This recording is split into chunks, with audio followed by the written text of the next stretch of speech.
wabarakatuh. So alhamdulillah, syukur pada Allah SWT. Allah kurniakan kita kesihatan, kelapangan masa dan juga kesihatan untuk kita sambung pengajian kita untuk lebih memahami Al-Quran, untuk mengkaji ayat Allah SWT dan juga memikirkan apa sebenarnya message yang Allah nak sampaikan, apa saja yang pedoman, apa saja benda-benda baik, lesson learn yang kita boleh belajar daripada Al-Quran. Jadi hari ini kita akan kupas ayat-ayat, kita akan belajar, kita akan hayati, kita akan analyze, orang kata kita akan go in depth together with all the weapon. Weaponnya apa? Ilmu yang kita dah belajar daripada bahasa Arab yang kita dah belajar tu, macam mana kita nak integratekan dan praktikkan dalam surah-surah yang kita tafsirkan. Macam saya sebut sebelum ni, kita tak naklah ni macam kelas kelas tahfiz biasa, kelas ceramah je setakat dengar, tapi kita nak you juga hadirkan hati, hadirkan diri ya. At the same time juga ambil nota kalau perlu, sebab saya akan tanya soalan dekat pertengahan ayat tu untuk you kupas, you lihat macam mana pembinaan hukum atau pembinaan bahasa tu dia memberi impact pada makna dan boleh jadi satu sebab untuk you boleh fikir dan juga menghayati apa yang Allah nak sampaikan secara detail dan lebih terperinci daripada surah-surah dan ayat-ayat yang kita akan baca. Okay, so insyaAllah hari ini kita akan sambung atau kita akan mulakan dengan surah Al-Mutaffifin. Okay, bagi siapa yang ada kitab muka surat 105, kalau tafsir Munir muka saya, of course lah I say I will be going every single word dalam kitab. Okay, so you boleh bicara untuk baca. Saya akan kupas benda-benda important dan saya akan beri lebih. Okay, berdasarkan daripada kitab tafsir yang lain dan juga pembacaan daripada kitab-kitab yang lain insyaAllah. Okay, jadi surah ini, surah Al-Mutaffifin, macam saya sebut sebelum ni, kalau surah-surah yang berada di juzuk amma ataupun juz 30 kita panggil, kebiasaannya adalah dipanggil surah Makkiyah.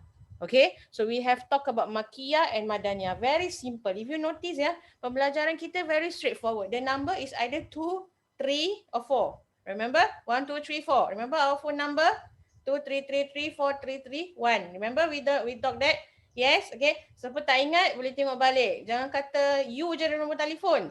Kita ni kelas pun ada nombor telefon. We have our phone number. You boleh tengok dekat YouTube Ustazah dah upload, Ustazah penghitung lauk headphone number. So you can look at the handphone number. Why? Because it's the summary ataupun the highlight of what we have been learning. Ataupun apakah perkara penting ataupun points-points penting untuk you lebih faham Al-Quran dan poin-poin penting untuk you master insya-Allah. Okay, jadi kalau you notice even surah yang diturunkan dalam Al-Quran sama ada diturunkan di Mekah ataupun di Madinah. Okay, so kita dah pernah terangkan, mungkin awak dah tahu tapi beri Ustazah keizinan untuk just kupas, mungkin ada yang tak ingat, ada yang terlepas dan sebagainya. Secara ringkas, surah Makkiyah dengan surah Madaniyah ni, dia adalah surah yang sama ada diturunkan di Mekah atau di Madinah. Termasuk juga, you jangan terperanjat, kalau misalnya surah ni dia turun kat Mekah, but let me mention this with you, not surah semua dalam Al-Quran diturunkan sekaligus.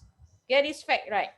Again I repeat, tak semua surah tu, kalau kita kata surah Al-Baqarah serentak turun 285 ayat dalam satu masa, tidak. Surah ni diturunkan dalam waktu yang berbeza-beza dengan sebab yang berbeza-beza. Sebab tu kita belajar, kalau you follow kita di kelas tafsir, kita panggil namanya Asbabun Nuzul. Asbabun Nuzul maknanya sebab diturunkan satu ayat. Kan kita dah terangkan sebelum ni surah especially very famous surah yang An-Naba, amma yatasaalun, tentang lelaki yang datang buta tu, right? Remember that story kan? So itu adalah surah yang diturunkan bersebab. Ada juga surah yang diturunkan tak ada sebab. For no reason, alih-alih turun you kena buat. Contohnya ayat tentang sorry? Surah Al-Kahfi. Surah, dengar ya, very good answer. Some surah di awal permulaan tersebut ada asbabun nuzul. Okay, dan sebahagian di pertengahan ayat. Contoh surah Al-Ikhlas diturunkan sekaligus, memang bersebab. Okay, nanti kita akan go through. Kita ambil surah-surah yang pendek dulu. Kalau surah Al-Baqarah ada many points on that surah diturunkan bersebab, ada yang diturunkan tak bersebab. Allah kata buat terus buat. Saya remember macam waktu Allah turunkan perintah wanita-wanita untuk menutup jilbab sampai ke dada, right? There is a surah dalam surah Al-Mu'minun. Immediately it comes in a split moment. The moment Allah turunkan ayat, semua sahabat terus sahabiah, semua isteri-isteri semua tu labuhkan mereka punya jilbab atau mereka punya hijab, you know, that kind of thing. So ada yang diturunkan bersebab, ada tak diturunkan bersebab, ada sebab tapi tak turun-turun. Nanti akan jumpa surah Al-Duha. Okay, surah Al-Duha diturunkan, kita nak ni jawapan. Dalam surah Al-Baqarah pun ada tentang macam mana nak usahakan bila dah jadi perang. Nanti kita akan insya-Allah lah ada kesempatan kita akan go through sikit-sikit cerita-cerita ni. Bila diturunkan waktu tu ada masalah besar ni. How to handle mereka yang pergi perang ni. Ada orang tawanan. Nak buat apa ni? Tunggulah wahyu tapi tak sampai-sampai. So you have to make decision. And then nak make decision bukan salah lah. Kurang tepat. Tapi nak buat macam mana? Okay? So ada yang dah diturunkan. Dah jalan pun hukumnya. Tapi kena mansuh. Pernah dengar term mansuh? Nasih mansuh. Okay? Suzah beri, hari ni Suzah berikan, details ataupun definition dengan lebih panjang tentang perkara sebelum kita go through mutafifin. Sebab ini adalah terma ataupun ilmu penting untuk you faham Al-Quran. Mungkin some of you dah tahu, mungkin some of you tak pernah dengar. Pernah dengar istilah kita panggil sebagai nasikh dan mansuh tak? Sesuatu tu dah berlaku, dah happen tau, Cik. Tapi dimansuhkan. Bahasa Melayu pun panggilnya mansuh. Cik Rohani, yes? You see? No, I say I've heard about it. Yes, you've heard of it. So you are familiar with it? Do you have any idea what is it with regards of what? Ada contoh ke? You nak share? No, just heard of it. You have heard of it, okay. Correct, Yeah. thank you so much. Anybody else? Tak pernah dengar lah. Saya tanya soalan tukar balik. Siapa tak pernah dengar istilah nasih mansuh? Tak pernah dengar, okay. Good, okay. So Alhamdulillah. Okay, kalau tak pernah, kita pernahkan lah. Siapa yang dah pernah pun mungkin dia tak sure. Pernah dengar tapi tak tahulah maksud dia apa. Okay. Nasih dengan mansuh ni adalah satu tools bila you nak faham Al-Quran. Ada setengah ayat dalam Al-Quran, ayat tu masih wujud dalam Al-Quran. Ada dalam Al-Quran. Habis tu you baca kat tempat lain, ada keluar ayat lain pula. Dah pening. Sebab tu orang yang kalau dia tak belajar bahasa, dia tak ada tools ni, dia akan jadi pening. Pagi ni saya watch documentary, saya cerita share sikit tentang kita kan perempuan, hukum berkhitan untuk perempuan hukumnya apa? Sunat. Sunnah ya. You know that there are more than 30 countries and more than 200 million women until now ya. They say this one they do research. Masih melakukan, they call it, dia orang panggil tu sunnah tau. Berkhitan tu pergi sunnah tau, that is a term. But in actuality, it's not berkhitan macam yang kita faham. They do apa tau? Female genital mutilation. Maknanya dia buat sesuatu dekat kemaluan. Dia buang, yes, correct Kak Jamilah. Dia buang sesuatu dalam kemaluan wanita tu. Ada yang dia jahit, ada yang dia ada 4 types lah. So kebetulan pagi ni saya terpandang cerita tu. Jadi you nak get this fact right. Sebab kalau tidak, orang akan faham salah. Mungkin kita ada ilmu, Alhamdulillah. So usually this happen dekat countries yang macam African continent. And it's real dia really tak ada anesthesia, tak pakai bius, tak pakai apa. Terus pergi jahit kemaluan budak-budak ni. Dari kecil, daripada baby pun ada yang dia buang budak, wanita punya sebahagian daripada kemaluan wanita. And it's real, they are doing it. Of course some countries ada kesedaran, mereka dah buat ban lah. Tapi kalau kat kampung-kampung tu macam mana nak ban? Jadi dia faham memang Rasulullah ada. Kemudian yang kelakar tu, dia orang jumpa dengan one of the imam dekat saya tak ingat nama dia, one of the African country. Dia cakap pula FGD, dia panggil FGD is okay. Benda tu sunnah. So he is a public figure, seseorang yang imam lah dia panggil. Kemudian dia kata sunnah. Jadi orang awam yang mungkin kurang faham, dia ingat benda tu jadi wajib tau, kena buat. Sedangkan benda tu sebenarnya bukan kewajipan pun.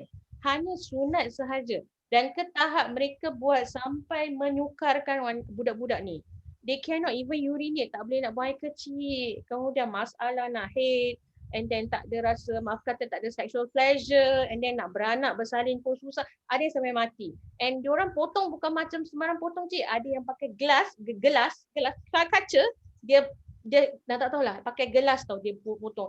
Or anything that they say yang can be something sharp, even an iron rod is they can do that.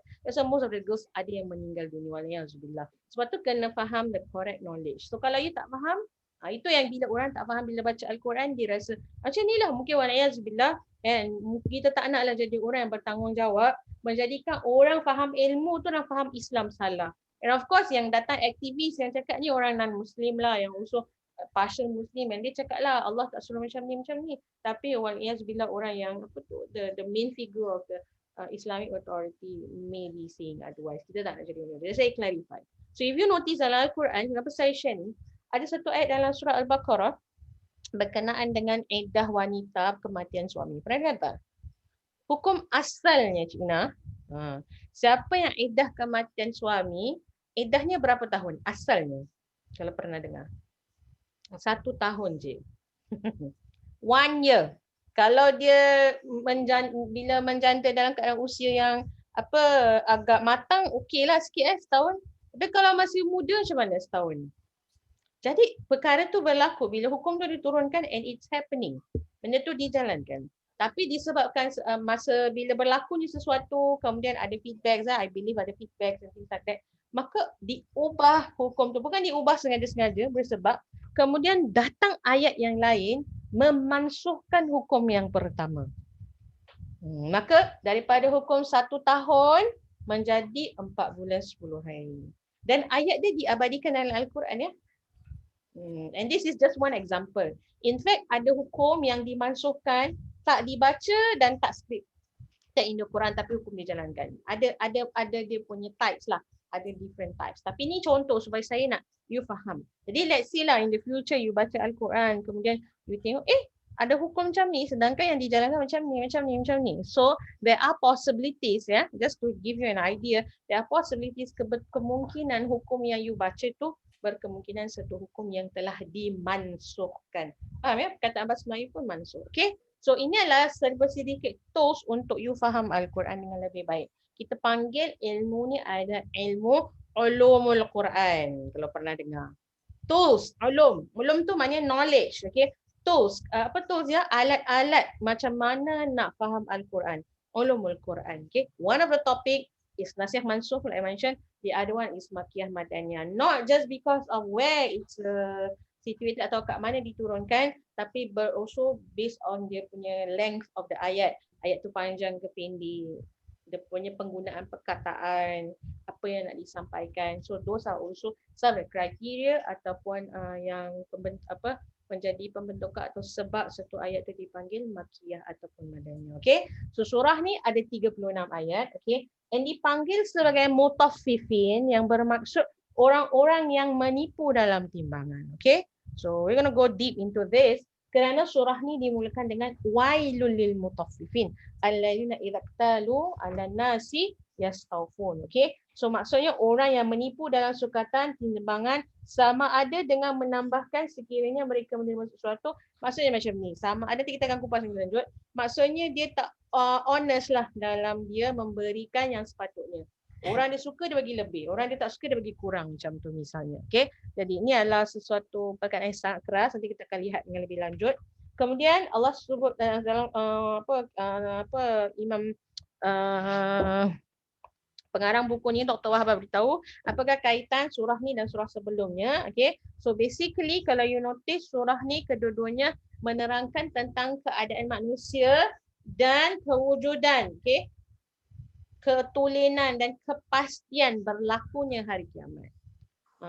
Kalau you notice dalam Al-Quran, surah-surah makiyah ni banyak dengan sangat terperinci dan sangat detail, dengan berulang-ulang kali nak beritahu awak ni kewujudan tentang hari kiamat. Sebab beriman kepada hari kiamat adalah salah satu rukun iman. Kalau tak percaya dalam 6 rukun iman tu, tak percaya satu, maka waliyazubillah imannya jadi 0. Bukan 6 minus 1 equal 5, tidak. Jadi equation dia 6 minus 1 equal 0. Sebab kita kena percaya semua. Tak boleh percaya, pick and choose mana kita nak percaya. Okay? Jadi macam mana kita nak timbul kepercayaan dan kesedaran? Remember the 4 levels of yakin to pernah explain before this. Maka salah satunya mesti nak ada ilmu tentang tu. Sebab tu saya bagi pendedahan tentang ilmu. Bila kita tahu ilmu, right, you get interested, then you dapat apa? Ainul yakin. Kemudian you dapat keyakinan. You lihat, you experience, hakul yakin. And then baru you dapat kamalul yakin. Okay? Jadi kedua-duanya membincangkan tentang hari kiamat. Kemudian Allah sebut tentang wail ya. Lil mutaffifin allazina idza talu tadi sudah sebut. Alright. So kita sebut muka surat 100 now to the next page. It says that surah ini memberi penekanan terhadap persoalan akidah. Like I mentioned tadi tentang perkara-perkara yang tentang akidah dan khususnya secara khususnya tentang pentingnya beriman pada hari kiamat and be God conscious. Remember we shared this to all of you. One of the most challenging thing to do is to be God conscious. Sebab apa? Kita ni selalu, manusia ni, kita selalu bila kita hidup atau bila kita buat sesuatu, kadang-kadang kita nak instant reward tau. Kalau saya buat ni, saya dapat apa? Kalau saya buat ni, saya dapat apa kan? You start to plan, if I do this, cause and effect kan? But most of the time, bila you do good deeds, benda yang kebaikan, ataupun apa yang Allah suruh dan kita tinggalkan apa yang Allah larang, the reward may not be that instant. Faham maksud saya? Maybe dia punya kelebihan dia atau kenikmatan yang you terima may not be instant. Yang disimpan mungkin di Raumil Qiyamah. Tapi sebenarnya Allah bagi juga kat dunia. Cuma kadang kita tak perasan. Sebab tu kita panggil tadi.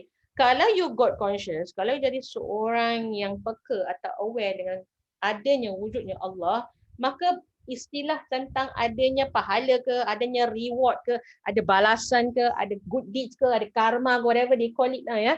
You won't be questioned about that. You won't question about it. You takkan persoalkan perkara tersebut. Sebab you tahu bila you buat ni, memang dia direct dah masuk dalam bank book you di hari Yaumil Qiyamah. Bila Allah nak bagi, bila you nak retrieve tu, ya bila yang waktu yang sesuai untuk kita lah. You takkan question dan you takkan ada masalah untuk terus buat amal kebaikan. Sebab satu kita kena percaya, bila you buat amal soleh, ni memang saya personally percaya, kalau you buat kebaikan, okay, you buat any good deeds, the reward may not be instant and the reward may not be just you who felt it atau you saja yang dapat kebaikan tersebut. Berkemungkinan Allah berikan juga dengan keturunan you segalanya. Ahli keluarga you and people around you. Banyak stories about this. Stories of the Prophet, stories of the Sahabat, stories of the ulama. Macam mana mereka buat kebaikan tu dia tak pandang belakang kiranya. Terus saja buat kebaikan. Sebab apa? Dia tahu memang dia dah buat tu lillahi ta'ala. And itu adalah antara kunci macam mana kita nak buat amal salih dalam keadaan yang ikhlas. Kita didik hati kita untuk buat bukan sekadar nak dapat kebaikan betul atau berapa instant reward. Okay. So and then there's this one terms yang saya suka dekat perenggan yang seterusnya. Dia kata adalah seterusnya surah ini menerangkan dalam bentuk perbandingan, pengiktibaran, faham ya maksud perbandingan, making comparison. If you notice dari surah-surah sebelum ni kita mention tentang dua golongan and dia tetap tentang dua golongan. Sama ada ahli neraka atau ahli syurga. Ini nak membantah kalau ada orang cakap tak tahulah, tak sure lah, confused lah, tak ada. Sama ada you buat tu kebaikan ataupun keburukan. Wa ma bainahuma umur mutasyabihat. Kalau benda tu vague, maka Rasulullah minta kita tinggalkan. Jadi kalau orang yang amal soleh, ini dia punya karakter dia. Ini orang yang amal negatif, ini dia punya karakter dia. And adalah pengiktibar. This is what we are looking for. This is what I always stress multiple times. Selain dia buat pembandingan tu, nak buat apa? Supaya jadi iktibar, jadi sesuatu lesson learn. Supaya kita tak buat kesilapan yang sama ataupun untuk kita check amalan kita supaya kita mungkin buat tapi kita jangan buat lagi. Gitu. Sebab tu kalau kenapa you learn any surah dekat Quran, kenapa you belajar? Antaranya you belajar from people's mistake. You belajar daripada kesilapan orang lain. Okay, some of the sahabat say, some ulama dia say, dia kata apa? Mereka beritahu orang Islam yang bijak ni dia tak masuk longkang 2 kali. Dah buat salah sekali tak apa, reflect dan jangan buat lagi sekali. Dengan sengaja maksudnya. Kalau tak sengaja tu lain cerita sebab ada orang dia perlu lebih masa untuk faham kan. Right? Okay. So kita nak iktibar, kita nak perbandingan dan ada gabungan antara tarhib dan targhib. Interesting this word. Okay, I'm going to write for you The word is this. Targhib. Nampak ya saya punya screen? Dengan tarhib. Nampak tak spelling dia sama? Serupa. Targhibun. It's an Arabic word Targhibun. Even the pattern, kalau you belajar sarafnya pun sama cik. Tarhibun dengan targhibun. Apa yang beza? Huruf ni je. Satu huruf ghain, betul tak? Lagi satu huruf apa? Ha. Nampak tak pattern? Maksud saya pattern tu, acuan pembentukan perkataan tu, tar dia, ghai dia, ya dia semua sama. Yang beza cuma satu gha dengan satu ha. Bestnya perkataan ni is a total opposite of meaning. Similar in terms of the pembentukan atau punya pattern, beza sedikit, satu perkataan saja beza je. And ghain dengan ha, if you notice it comes from the same makhraj. Betul tak betul? Betul betul. Kat mana ghain dengan ha keluar? Kat sini kan? Dekat kan? Dekat-dekat lagi. Tapi maknanya opposite, subhanallah. Targhib dengan tarhib. Satu targhib bermaksud alright, motivation ataupun you panggilnya macam berita buruk to motivate you. Berita buruk, targhib untuk memberi macam instill targhib memberikan instill apa tu, fear, correct? Bukan gha, susah. Targhib maknanya untuk instill fear in you, right? Okay. Tarhib is to motivate you. What opposite meaning? Tapi the word, how the spelling is similar. And in fact, makhraj hurufnya sama. Subhanallah. Okay. That's how amazing it can be. Targhib and tarhib. Okay. So nak bagi semangat untuk buat kebaikan. Dan juga untuk berikan instill fear. Sebab manusia ni dia tak works just one motivation saja. That's why they say you must give a carrot and a stick. It works both ways. Ada kala kena marah betul-betul. Ada kala kena sayang-sayang. So it has to work both ways. Kalau you sayang je, lama-lama dia jadi macam oh senangnya, tak susah gitu. Kalau susah sangat sampai tak nak buat. Jadi dia nak kena ada dua-dua. Okay. Dan yang paling penting sekali Allah terangkan juga satu jenis atau satu golongan manusia ni yang panggilnya adalah illiyin. Ya Allah. Illiyin ni maknanya paling atas sekali. Ili, ulu, ala. You tahu ala maknanya on top kan? Illiyin is the verb, is the noun kan? It's from a kalima, from the ala. Ala can also be, apart from you understand, ala means on top. It can also, with the same spelling, it can also means a verb. Ala means tinggi. So you transform this word into a noun, which means illiyin. Orang dari kalangan orang yang tertinggi. Maknanya dia very high rank. Okay, so disebutkan. Allah terangkan dengan lebih terperinci apakah golongan yang dipanggil sebagai illiyin. Sebab berbeza dengan orang-orang yang derhaka yang tak mau dengar Allah cakap. Okay, and of course surah ni juga beri disudahi ataupun it ends with macam mana Allah beritahu karakter orang yang jahat dan juga orang yang mukmin. Maknanya orang mukmin dan juga kafir. Of course, maybe some of the things I mentioned, you dah tahulah. Takkanlah tak tahu kan? Kita dah terangkan dalam surah-surah sebelumnya. Tapi if you notice, every time surah tu diketengahkan, ada karakter yang lebih menonjol. In fitar lain. Al-Mutaffifin ni secara khusus Allah sebut, Allah kata wailun, celakalah bagi orang-orang yang mutaffifin. Mutaffifin ni, mutaffifin, apa makna mutaffifin?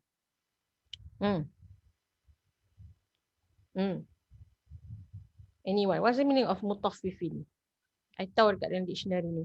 Dekat sini ada maknanya. Orang-orang yang apa? Mutaffifin, apa makna dia? Orang-orang yang menipu. Orang yang menipu. Okay. So, kalau kita kata orang-orang yang menipu, yes. Alright, orang-orang yang mutaffifin. So, what is the root word? Mutaffifin. What is the three letter? Ni kita masuk saraf ni. Tofafa. Yes, tofafa asal tofafa. So, dia ada dua, tofafa atau tofafa. Yes. So, tofafa, okay, dengan tofafa, if you look at the dictionary, tofafa maknanya adalah locate. Locate, orang yang locate, okay. So, tofafa maknanya orang yang buat, maksudnya buat sesuatu keburukan yang negatif. So, both means something that is negative. When you put tofafa, dia lagi teruklah level dia, senang cakap, okay.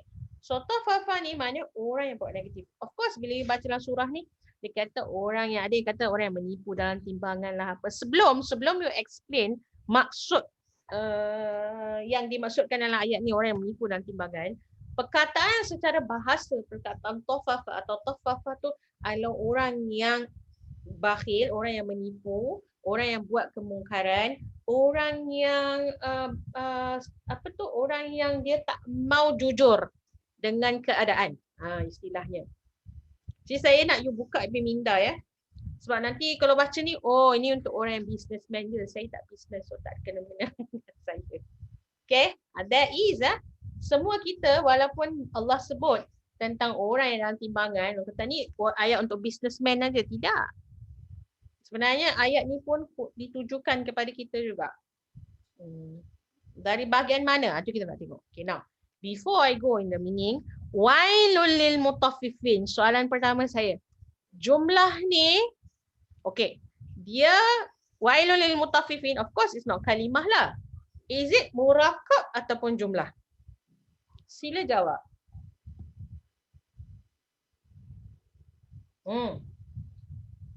See how I put you. Wailun lil mutaffifin. Is it murakab ke jumlah? Okay, now wait. Jumlah. Okay, you all answer me in one or two lah. Sebab nanti nak on and off mic yang lambat Lepas tu. Okay, just off dulu. Off the mic, okay. Nanti ada bunyi background pula. Macam ni je, senang. Tengok semua orang yang jawapan, okay. So, kalau nombor satu, murakab 2, right? Jumlah is 3. So, is this a murakab or a jumlah? 2 or 3? Show your finger. Simple as that. 3. Okay. Ada yang cakap 2? Ada lagi Ustazah. Siapa tu cakap? Syada. Okay. So, saya beritahu. Wailul lil mutaffifin. Okay. I want you to answer the question. Okay. Because nanti nak tunggu you on and off mic. Takut ada interruption. Itu something. The quality. But simple.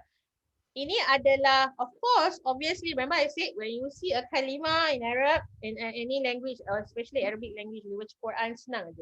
Train your mind. Remember I said before this, I'm training. Saya tengah bina minda you untuk atau program. I'm programming your mind such that when you do this, you immediately can answer very fast.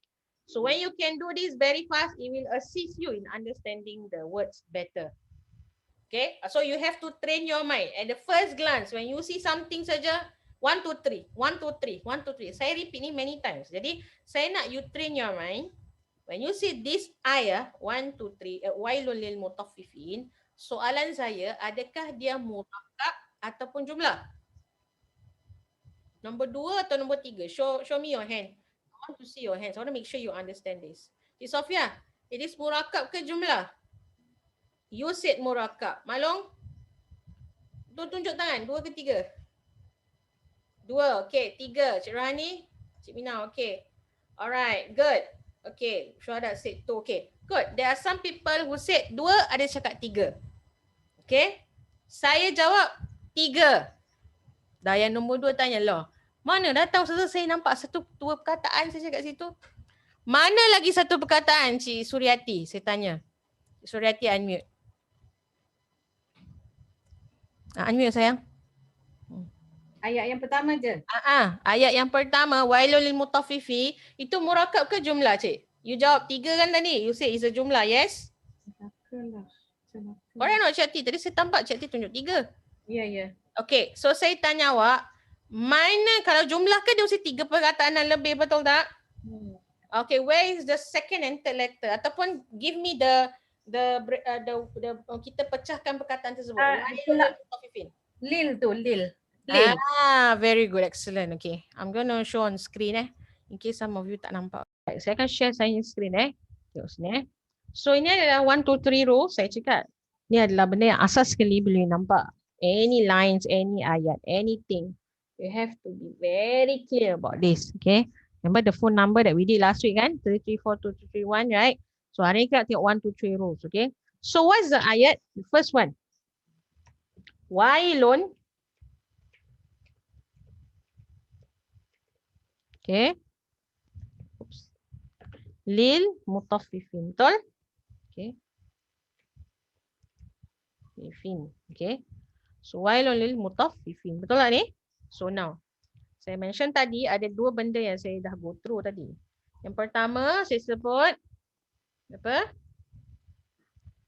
Perkataan asal kepada perkataan mutaffifin ni adalah tofafa.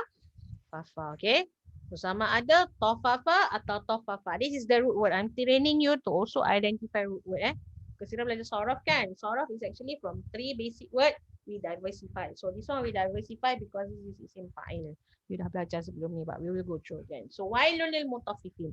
I asked, is it number 1, 2 or 3? Because you tengok dalam tulisan, dia seolah-olah dua perkataan. Betul tak, cik? Betul. Tapi jawapan yang betul adalah dia sebenarnya adalah jumlah. Okay, 3 is a jumlah. Yes or no? Okay, 3 is a jumlah. Soalan saya, okay, jumlah ni mana perkataan nombor 1? Ini nombor 1. Wailun nombor 1. Okay. Mana perkataan nombor 2? Li. Nampak ni li? Ini kan harfu? Ya. Harfu jar. Jangan lupa. And mutaffifin is another word. Got it? So I have 1, 2 and 3. Correct? So this is a jumlah. My next question. Okay. Saya pada kat sini. Okay, Syuhada. Ini jumlah ismiyah ke fi'liyah? Ismiyah. Syuhada. Dia jawab Syuhada. Okay, Ismiyah. Ismiyah, okay. Very good, okay. So now, wait for your turn, nanti saya tanya. Ini jumlah ismiyah, okay, very good. Bila ada jumlah ismiyah, ni saya beritahu next time saya tak nak beritahu, saya nak you faham sendiri. Bila jumlah ismiyah, mesti ada 2 terms ni. Apakah 2 termah jumlah ismiyah ni? Saya bagi clue, MK. Apa dia Cik Mina? Cuba. Bila ada jumlah ismiyah, okay. Jumlah ismiyah ni, dia mesti ada terbahagi pada 2. Dia mesti, when you talk about jumlah ismiyah, okay, you mesti ada 2. Ada 2 benda yang berkaitan dengan jumlah ismiyah ni. Okay. Apa dia? Mubtada and khabar. Very good, okay. So, Cirana, very good. So, bila kita cakap ada 2 ni, apa 2 tersebut? Mubtada dan juga khabar. Are you all following me? Ada siapa yang tertinggal tak dapat? All good? Okay. So, I repeat lagi sekali. This sentence is jumlah ismiyah. Is the third rule. Okay. And then because it's jumlah ismiyah, okay, you see ni ada little bit, bukan confused lah. You see the how it move. You cakap jumlah ismiyah, tapi lepas tu ada 2 saja. So, I'm not talking about the 2 as in 2 perkataan Ini ada 3 perkataan. Tapi dalam 3 perkataan ni, dalam jumlah ismiyah ni, ada yang dipanggil sebagai mubtada dan juga yang dipanggil sebagai khabar. Faham tak sequence yang saya terangkan ni? Siapa tak clear? This one very important tau ni. You have to move from here. Siapa tak faham? Clear? Khadijah okay? Okay. Mak Long okay? Cik Sofia? Cik Sofia you okay? Understand? Okay. Ibu okay? Alright. Okay. Cik Sundusia okay Boleh. Kak Kartini? Okay, good. Okay. So now, soalan cepu mas dia. Mana mubtada, mana khabar dia? Mubtada is wailun. Mubtada is wailun. Very good. So, wailun is mubtada. Okay. Khabarnya adalah lil mutaffifin. Okay, good. Wait, saya tuliskan kat sini. See how we move from here. Mubtada is wailun. And khabar lah. Okay, now. So this is the mubtada wailun. Where is the khabar? Cik Rohani. Lil mutaffifin. Okay, very good. Lil mutaffifin. Okay, now.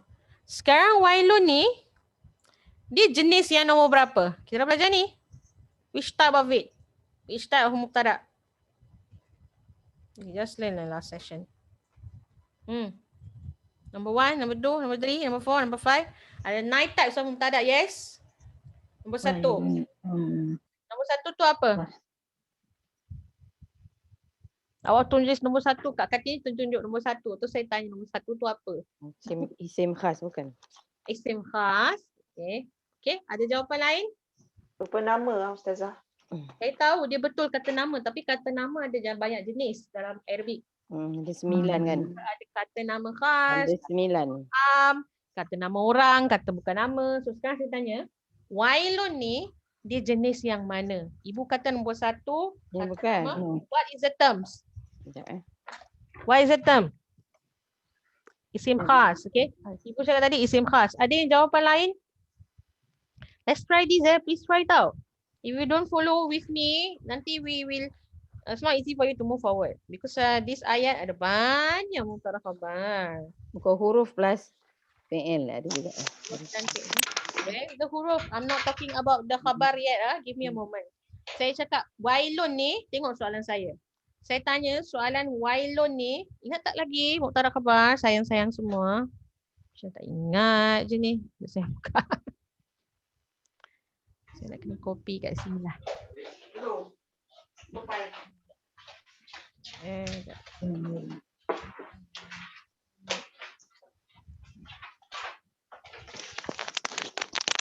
Alright.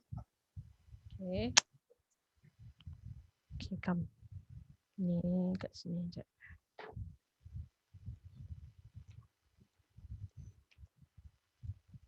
Transfer kat sini. Okay, now. Saya tanya ni mubtada, jenis yang mana ni? Come on, try. Yang mana? Nombor 1, nombor 2, show me your finger. Okay, 3, 2, 1. Come on, nombor berapa? Cik Sofia nombor berapa? Pilih. Pilih. Nombor 1, nombor 2, nombor 3. Faham tak soalan saya? Saya ulang lagi sekali ya. Saya tanya mubtada'nya wailun kan? Betul tak? Dengar ya. Kalau jawapan dia mubtada khabar, saya kata betul. Dan dalam mubtada khabar ni senang sangat jawapan dia cik. Dia mesti dalam kategori yang 9 ni kalau dia mubtada, atau dia khabar kategori yang 5. Itu je, tak ada jawapan lain. Tak ada jawapan. Yang lain, cuma mungkin kalau dia ada opposite direction, that one is different. But now saya tanya awak soalan. Mubtada ni, okay, wailun ni, dia jenis yang mana? Nombor 1 sampai 9. Show me your finger. I want you to choose. Everybody. Okay. Cik Sofia. Maklum? Cik Mina? 3. You say 3. Okay, good. Right. Cik ni? Cik Ati? Okay, Cik Nita 1. Okay, good. Syuhada, everybody must vote Tak nak diam-diam je. Tak tahu pun tak apa. Cuba je. Ibu, nombor berapa? 1 Tadi you said number 1. Sundusia? 3. Okay. Syuhada? Mention name lah senang. Tak nampak Syuhada tangan awak. Sorry. Dah tengah pakai handphone. Okay. Which Number one? 8. You say number 8. Alright, okay. You show me your finger ya. Cik Nita tadi you choose number 1 correct? Cik Kayu? 3. Cik Ati? Cik Ati tengah fikir lagi. Cepat decide. I'll come back to you. Cik Sofia? Okay, Kak Jamila nombor 1, right? Cik Sofia 1. Maklum? 3. Cik Mina 3. Khadijah? 1. Okay, last. Cik Ati nombor berapa? Pilih. Pilih je tak apa. Salah tak apa. Nanti kita betulkan. Nombor 1 ke 3? Nombor 10 tak ada.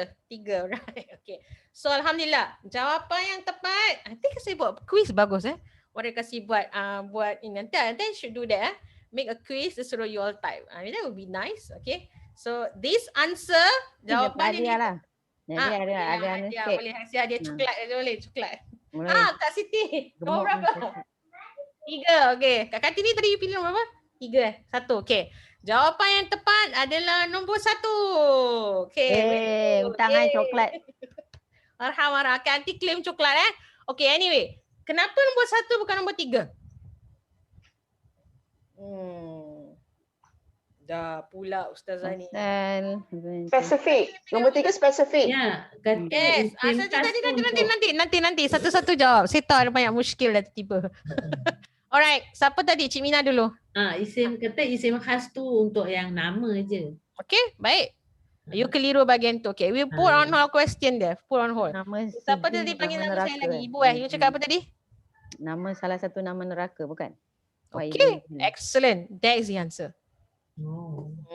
Remember last week we talk about isim khas. Isim khas boleh apa? mu'rab mabni dengan ghair Ghair munsharif. I mentioned this last session. Dan bila kita kata mu'rab macam Muhammadun, kita boleh tanwinkan dia. Faham ni? Macam ni Zaidun. Ni isim khas.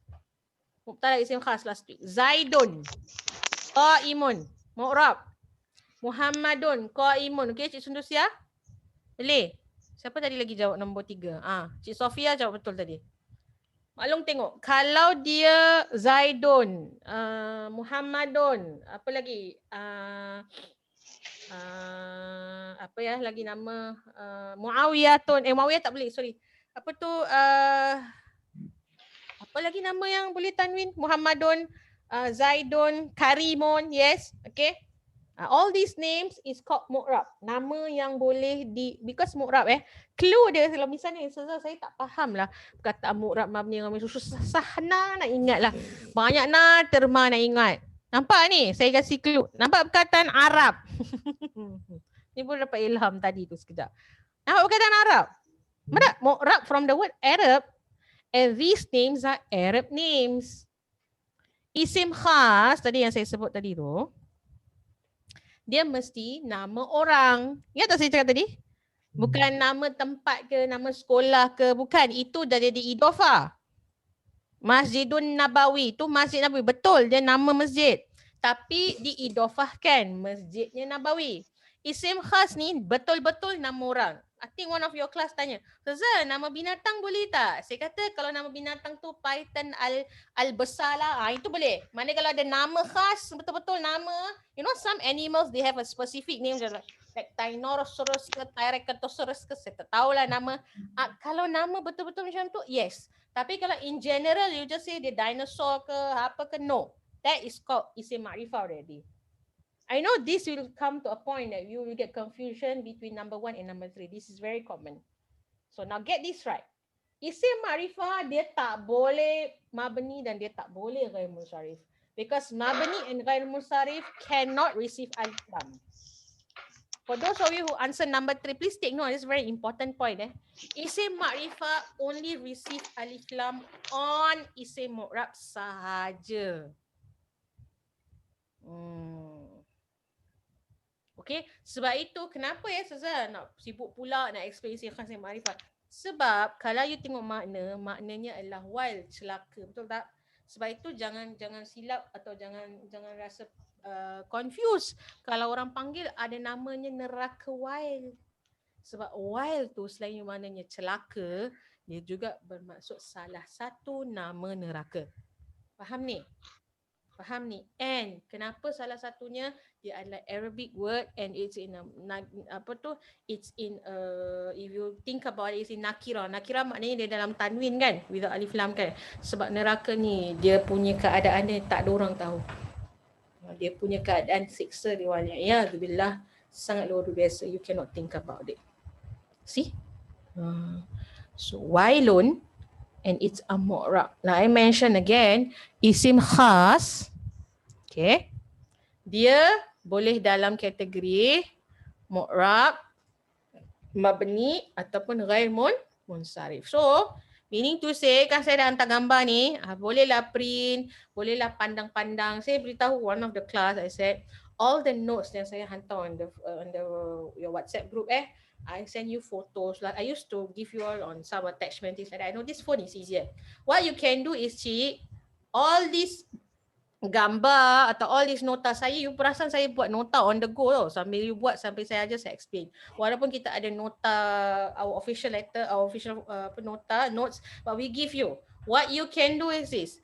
Take all these photos yang saya dah bagi, attachment, additional thing, make a folder in your handphone. Because I notice most of you here lebih, selain you print kadang nanti paper hilang lah, terselit lah. Tak adalah Ustazah kasih paper leceh. Buatkan semua gambar-gambar ni, letak dalam satu folder. Jadi senang you nak refer. Okay. Kalau tak tahu, jumpa saya, nanti saya buat tutorial macam mana nak ajar awak. Okay. Mesti buat macam ni. Jadi gunanya apa? Memudahkan untuk you go through. Okay. Saya memang tak ada lain lah nak mudahkan awak untuk faham. Sekarang pun saya dah buat kat YouTube pun saya rasa lagi senang lah nak akses lebih mudah insyaAllah. Okay.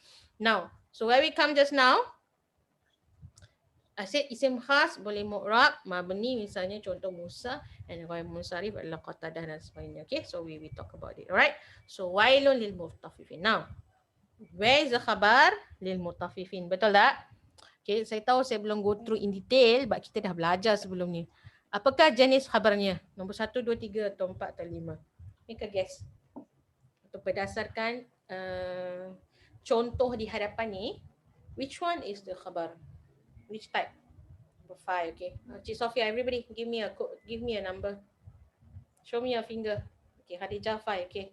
Good. Anybody else? Try.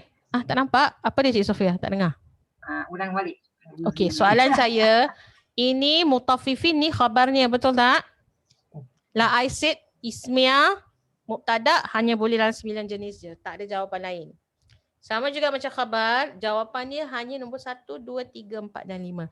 Berdasarkan contoh ni, awak tengok and compare which one is lil mutaffifin. Nombor 1, 2, 3, 4, 5. Okey, Kak Jamilah pilih 5. Lain, kejap saya scroll gambar. Go from the back. Kak Kartini? Nombor berapa? Gambar dia mana? Gambar dia tadi. Gambar? Gambar tadi yang aku tunjuk. Tadi sebelum tu. Oh, gini. Okey. Satu. Okay, kejap Okay, saya kasih 10 saat lah you nak buat decision. Okay, Kak Ayu 5. Okay. Siapa lagi saya belum sebut nama? Ada yang dah decide? Cik Rohani? Number 4. Number 4, okay. Syuhada? Dah ready? 5, 4. Cepat, make a wild guess. 3, 2, 1. 5. Oh, nice juga main game ni. Okay, Cik Ati mana tunjuk tangan tadi? Jangan nanti saya, because your photos are all over. I have to go one by one. Okay. Once I say number 1, you quickly show your finger. 5. Dah pilih 4, 3, 2, 1. Okay. Cik Sofia nombor berapa? 4. Okay, good. Mak Long nombor berapa? Pilih cepat. Tunjuk tangan. Saya tak nak dengar. Tak payah dengar. 4. Okay. Kak Jamilah 5. Cik Mina? Tak nampak tu. 2 ke 3. Tak nampak jari. Dekat sikit kat kamera. Your camera. No. Your hand. Okay. Number 3. Okay. Khadijah? 5. Okay. Cik Ati? Pilih. 4. Okay, Kak Yu. Wah, 4 is quite popular answer. Kak Yu, 5. Kak Cik Sunusia? Berapa tu? 4. Okay. Ibu? Buat macam nak cakap 4, 5, 4, 3, 2, 1. Dah. Decide. 1, 2, 3. Tunjuk tangan je. Salah tak apa. Come on. Choose. Just give me make wild guess. Kama, which one? Okay, I'll come back to you. Cik Rohani? I choose 4. Okay, 4. Sorry, I didn't see. Kak Kartini? 2. Syuhada? 4. Oh, 4 is quite a popular answer. Kak 5? Kak Siti? Tu berapa? 4 ke 5? Tak nampak tu. 4 Okay, 4. Ibu cepat. Nombor berapa? 5 tadi. Okay, 5. Okay, good. 5. Jawapan yang betul adalah 5. Yay! I clap for you, okay? I think next session I should make a quiz lah. It'll be nicer. Right, kita collect points okay. Now, kenapa saya cakap 5 bukan 4? Look. Wailun lil mutaffifin. Can you see the word li there? Okay, dalam. Can you see the word li there? How can you cannot see it? This is also lillahi. Isn't that the same, sayang? Ignore the names here lah if you cannot get it. But you can find the clue from the li there, darling. Yes or no? And okay, nombor 5 ni adalah khabarnya syibhu jumlah. Tulis kalau tak ingat. Saya tahu saya belum ajar in detail, but just write. I nak sekarang ni sebenarnya saya nak introduce already. Dan sebenarnya dah explain pun, cuma nak buat pengulangan jadi dengan lebih jelas. Syibhu jumlah ni bermaksud khabarnya adalah khabar jar majrur. It's another name for jar majrur. Why they call it syibhu jumlah, sayang? Sebab nak menunjukkan inilah jumlah ismiyah. Bukan murakab. Lagi. Ingat tak murakab, kita ada murakab tam, murakab jari, murakab idhafi. Kalau you kata dia murakab, kita panggil jar majrur. Tapi kalau saya panggil syibhu jumlah, you know that the sentence is jumlah ismiyah. Faham tak beza dia? Lagi sekali saya ulang, hari kita tak nak faham tu. Saya tunjukkan ni.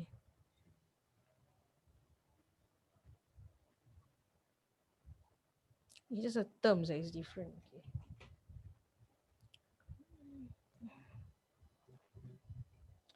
Okay now, kalau ingat tak ni, kita dah belajar ni, murakab jari. Murakab jari kan jar majrur. Murakab maknanya apa? Dua perkataan kan? I tahu lil mutaffifin lillahi berapa perkataan? 2. Betul tak betul? Fil kitabi alal kursi. Basically when we talk about murakab jari adalah jar majrur. Faham maksud jar majrur? Maknanya ada harfu jar dan ada kalimah isim selepas harfu jar kita panggil majrur. Correct? HJI. I told you harfu jar. Okay, you know harfu jar ada 8 jenis. You know the list saya dah bagi, boleh tengok ada 8. Dah bagi gambar, tolong hafal harfu jar. Selain daripada harfu jar tu bukan harfu jar, itu huruf lain. Okay, by now you should master harfu jar already. Okay, by now supposedly. Now, kalau kita panggil murakab jar, I know the sentence maybe jumlah ismiyah, maybe jumlah fi'liyah. Okay, because harfu jar can go in fi'il ataupun isim. Betul tak betul? Betul tak betul?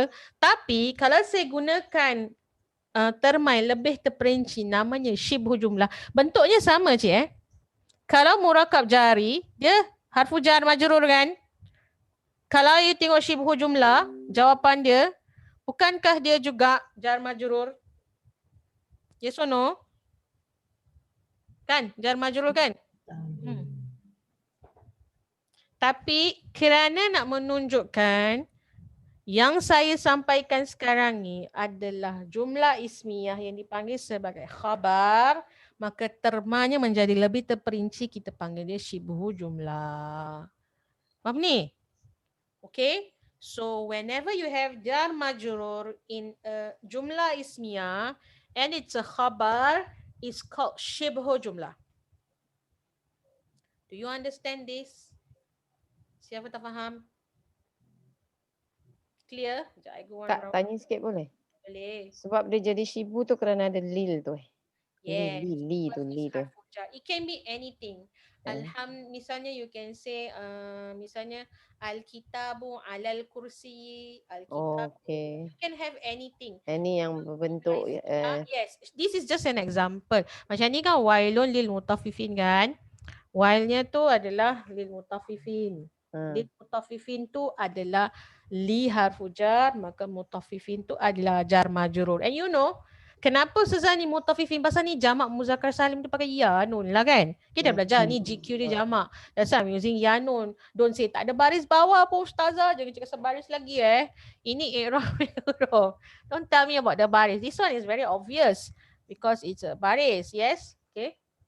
Ni because lillahi baris bawah, but you don't say lil mutaffifin it's baris bawah because this is jar dia, dia punya GQ dia lah jamak.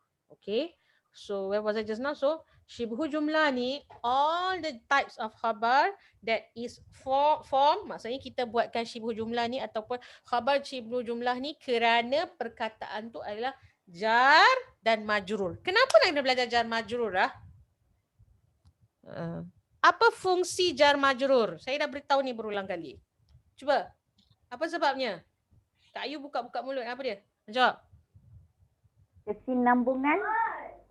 Kesinambungan kurang tepat. Kurang tepat. Jawapan yang lebih tepat. Why you have to learn jar majrur? There must be a reason. Menyempurnakan ayat. Okay, correct. Untuk sempurnakan ayat. Not kesinambungan. Kesinambungan can be an extension. Sempurna maknanya to complete the sentence. Sebab takkan sempurna satu ayat tu tak ada mubtada dan tak ada khabar. Betul tak? Kalau you cakap while celaka, warna celaka. Apa benda yang celakanya cik? Untuk orang yang menipu, untuk orang yang curang, untuk orang yang tamak, untuk orang yang menipu, untuk orang yang tak jujur istilahnya. Faham tak ni? Siapa tak faham? Boleh? Okay, I'll just go one round sekejap. Pasal ni tak mungkin. May I just know what does shibhu means? Sorry? What does shibhu mean? Shibhu mean as if, seperti. Oh, okay. Seperti jumlah. It's like a sentence. That's why I said it's to complete the sentence. It's to complete the sentence. So shibhu, it's like a sentence. Sama shibih pun sama kan? Shibih tu, shibih atau shibhu. Seperti. Seperti as if, seperti. Dia macam memberi kelengkapan pada ayat tersebut lah. Okay. Syibhu min kalimah syabbaha, tashabbuh. Syabbaha yushabbihu tashbihan. Syabbaha maknanya sepertilah, menyerupai, you know. Sometimes can be menyerupai. Okay? Good question. Okay, anything else?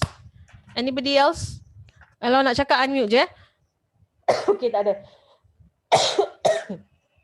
Excuse me. Some of you answered number 4. Sekejap dia tak boleh bergerak ni. Some of you answered number 4. It's not right. It's quite ni. Jawapan nombor 4 kurang tepat sebab dia mesti khabarnya jumlah ismiyah sayang. Maknanya it must be a complete sentence. Kalau saya kata lil mutaffifin untuk orang yang celaka, adakah ayat tu lengkap?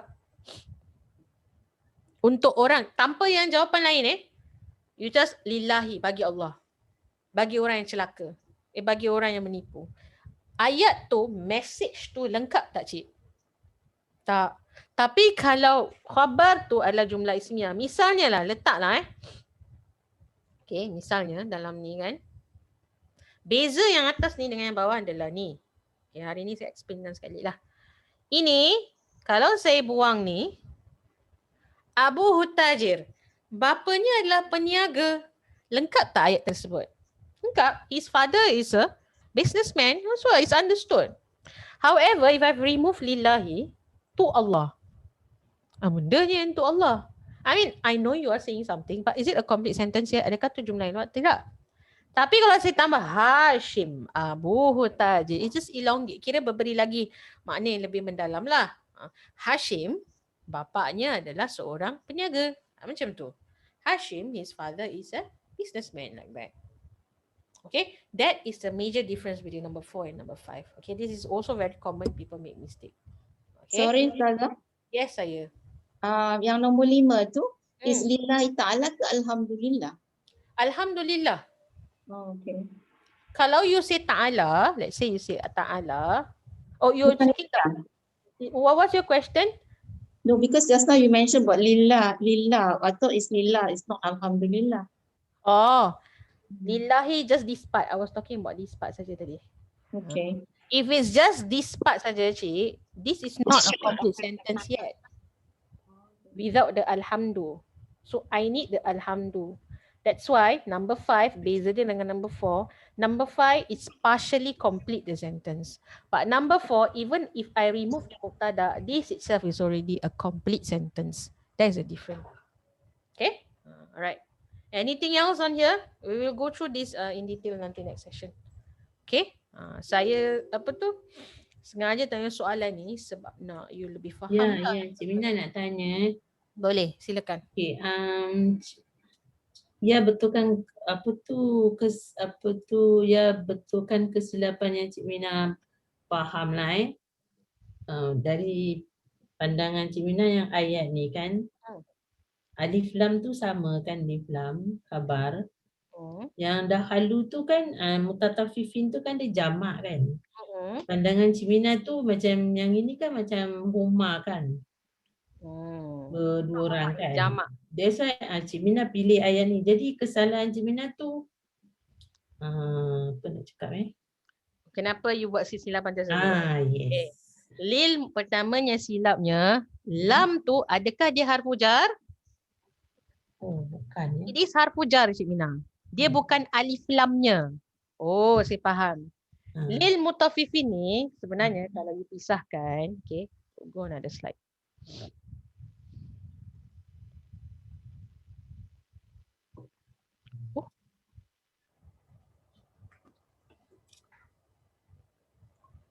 Okay, now lil mutaffifin ni kan khabarnya kan? Betul tak? Kalau saya break this word up, maknanya saya pisahkan perkataan ni. Okay. Why dia tak follow saya ni? Lil mutaffifin adalah li. Atau kadang-kadang kita panggil dia sebagai alam bila you i'rabkan. Sebab tu ni sebenarnya gunanya belajar i'rab. Sebab ini you kan terangkan ini adalah harfu jar. Okay. Then baru saya tahu ada alif lam, tapi alif lam tu adalah milik kesemuanya untuk al-mutaffifin. Sebelum perkataan mutaffifin tu sayang ada huruf lam. Faham ni? Jadi ini kalau lepas harfu jar apa Cik Mina? Harfu jar selalu HJI mesti apa? Majrur. Majrur lah. So you will say dia adalah majrur because of lam. Yes, this is how you do i'rab Okay. I can do some i'rab here also. Lam, sorry. It's a li kan? Betul tak? Yes. Tapi dia majrur bil what? Bil? Ya. Bil ya. Excellent. So dia adalah majrur bil ya. Correct? Why? Wahwa. Apa? Jamak muzakkar salim. Dia jamak muzakkar salim, makanya dia majrur bil ya, bukan majrur bil kasrah. Faham ni? Kerana ada harfu jar dan kerana dia ada majrur, kalau you break this up, makanya itu yang menyebabkan kita panggil perkataan ni adalah jenis syibhu jumlah. Alif lam ni adalah sebahagian daripada, I think you confused dengan yang ini atas ni. Ini dah tak masuk sini lagi. Ini isim makrifah lain dah sebenarnya. Saya sekarang dah move to this one. You must know that I'm talking about the khabar, no longer about the mubtada. Mubtada, yes, we are particular about the alif lam. Kalau khabar, kita tak perlu ambil terlalu kisah tentang dia alif lam. Kita perhatikan tentang kalimah dia. Dia punya murakab dia ataupun jenis-jenis yang macam ni. Okay? Clearer? Better? Better. Kan? Anybody has other question? Ada soalan lain? Kita tengok hari ni wailul lil mutaffifin je. Belum sampai lagi. Dah 3:45. Okay. Now, so alladzina idza qtalu 'alan nasi yastawfun. Ini adalah jumlah ismiyah lagi alladzina ini adalah mubtada, idza qtalu 'alan nasi yastawfun adalah khabarnya. Okay? So kalau you ada masa lepas ni, try and do this mubtada khabar. Saya dah bagi kuncinya tau. Okay, saya dah bagi kuncinya apa you nak buat. You boleh just try. Alladzina idza qtalu. This is not an assignment. It's just something that you can do at your leisure. Belajar Quran, you nampak okay ni jumlah apa? Yang pertama, okay ni murakab ke jumlah? Okay, jumlah apa? Jumlah ismiyah ke jumlah fi'liyah? Okay, mana ada mubtada? Mubtada ada khabar. You train your mind, you program your mind to do that. It will get easier as you move along. So alladzina idza qtalu is also again ada jumlah ismiyah. Try to find the mubtada and the khabar. Okay? So alladzina idza qtalu 'alan nasi yastawfun. Saya kata tadi, celakalah bagi orang yang mencuri, menipu, tak jujur. Jadi Al-Quran menerangkan dengan lebih lanjut. Siapakah orang yang dipanggil sebagai al-mutaffifin ni? Orang yang dipanggil sebagai al-mutaffifin ni adalah orang yang apabila menerima sukatan, idza qtalu 'alan nas, maksudnya bila dia ada dapat purchase order, dia dapat order daripada orang, maka dia akan mereka mengambilnya dengan cukup. Okey, maknanya dia akan inilah, tak jujurlah, yastawfun. Okey, mengambil sukatan dari orang lain, mereka mengambilnya dengan cukup. Okey? Dan wa idza kaluhum, dan mereka bila dia macam ni. Yastawfun macam ni. Bila dia ambil dari orang, dia nak yang betul. Maksudnya kalau misalnya dia beli 1 kilo daging, dia nak 1 kilo daging betul-betul lah. Malah kalau boleh dia nak ekstra kan. Alah cincai lah, kasih 1,5 kilo, tapi nak bayar harga 1 kilo contohnya. Okay, so yastawfun ni maknanya dia nak lah yang macam dia nak. Maknanya greedy kan, dia nak betul-betul yang macam nak. Tapi bila dia yang kena buat timbangan, kalau dia yang nak kena jual atau dia nak kena beri sesuatu, dia tak mau rugi, dia kurangkan timbangan tersebut. Waliyahzubillah. Orang yang bila kalau bahagian dia nak orang lain jujur malah berlebih-lebihan dengan dia. Tapi kalau dia yang kena keluar, dia yang kena buat amalan tersebut, dia mengurangkan. Agaklah kurang 1 gram 2 je, kurang 3. Kalau satu orang kurang 50 gram, kalau 10 orang dah kurang 0,5 kilo. Kan dah kaya juga tu. Misalnya macam tu. Maknanya dalam bahasa mudahnya, otak membelit lah kalau bahasa. Okay? Sebenarnya kerja nak nipu orang lah. Gitu. Okay? Sebab tu kita panggil tadi, tak jujur. Dan kenapa awalnya dia kata kat sini nombor 2 ni, orang yang alladzina idza qtalu, bila dia menerima 'alan nas yastawfun. Yastawfun maknanya you nak cukup. Sebab kalau you belajar dalam surah Infitar, kan kita belajar surah Infitar, dalam ayat kalau you tengok surah Infitar ada satu ayat ni yang last sekali Allah kata, okay, Allah sebut apa dalam surah Infitar? Ni ayat ni. Mana ayat dia tadi? Sorry. Ayat 7 bukan ayat last. Allazi khalaqaka fasawwaka fa'adalak. Allah ni memang ciptakan manusia, kan? Macam mana yang Allah ciptakan tu? Macam mana you punya karakter, you punya physical. Dan secara lumrahnya Allah akan jadikan you fa'adalak. Sikap nak adil. Maknanya you nak diri you diadili dengan betul. You memang nak you punya hak dengan sebetulnya. Faham ni? Tak ada orang ni dalam dunia dia nak dizalimi atau nak dicurangi atau nak dikurangi atau nak dikhianati. Tak ada. Sebab Allah memang ciptakan naturally manusia. Kalau untuk dia mesti, kalau saya beli sekilo, saya nak sekilo lah misalnya contohnya. Kalau dia dapat tahu orang membohong, dia marah betul-betul dengan orang. Tapi kalau bahagian dia, alah cincai lah, lebih kurang gitu kalau kita orang tak nampak, action lah. Buat macam tak ada gitu. Okay. Dan this is a reflection actually. Kenapa diambil contoh orang panggil timbangan, yukhsirun. Kenapa diambil timbangan as in weight? Because it's a very easy to think. Satu contoh yang sangat obvious. You have scale.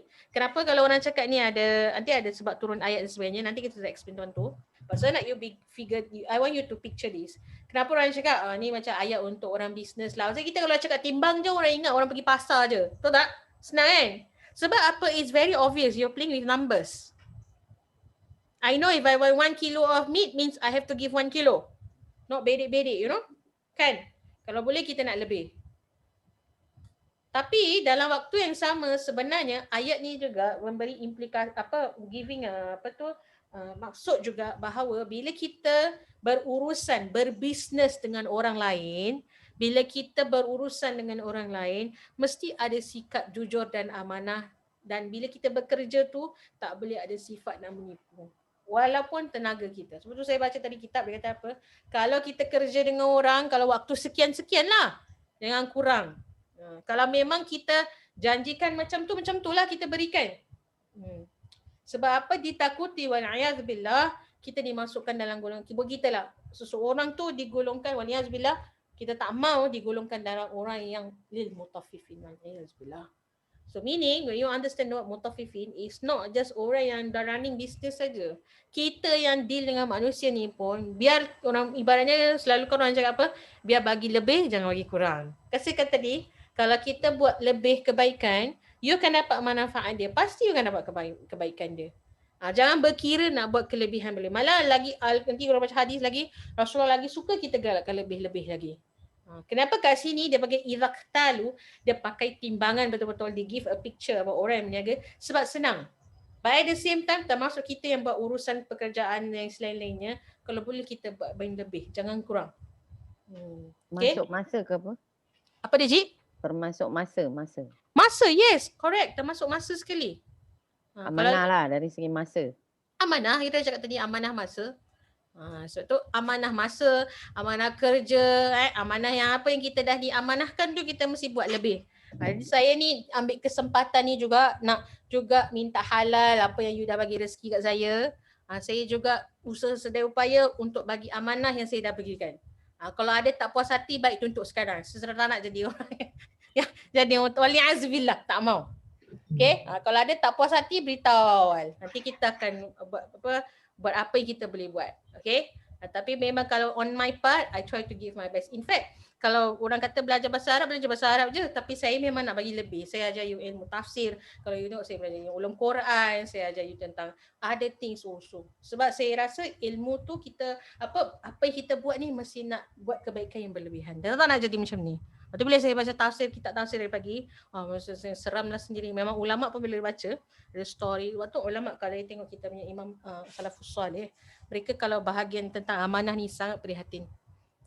Dia tak maulah sedikit pun termasuk dalam golongan yang macam ni. Okay, so kita tak maulah rasa ni untuk orang yang, untuk ni picture ni untuk orang yang jenis orang bisnes. Tidak, kita pun berurusan dengan manusia, jadi kita nak kena ada sikap amanah bila kita berurusan kerja. Biar lebih, jangan kurang misalnya. Kalau tak sengaja tu lain Ini dengan intention. Apa bezanya?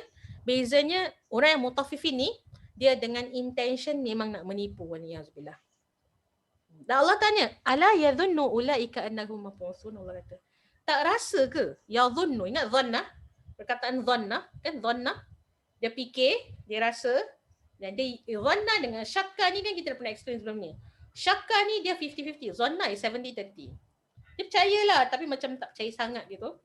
Dia percaya tak atau dia yakin tak yang sebenarnya annahum mab'utsun. Kita semua ni akan dibangkitkan, mab'utsun. And this is in the form of a noun, yes. Remember we said kalau dibangkitkan, kan kalau cakap dulu dekat sini apa dia? Membangkitkan kan, dibangkitkan. Kalau you baca dari sudut terjemahan, dibangkitkan isim ke fi'il?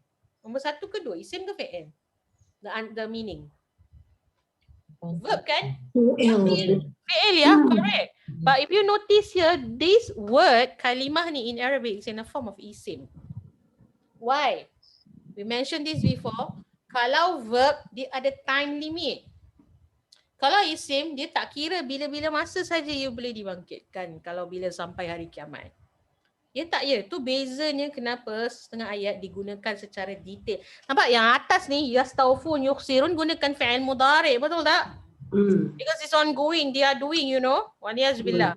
And kenapa kita tak cakap sekali je, istaghfar, ala nas istaghfar, nah gitu taklah. Sebab manusia kalau dia tak sengaja memang dimaafkan. Beza orang yang mungkin dia ada buat, mungkin dia ada khilaf, mungkin dia tak mana misalnya contohnya lah, tapi mungkin dia tak sengaja. Dari pandangan orang dia tak amanah, tapi mungkin dia tak sengaja. Itu tak apa.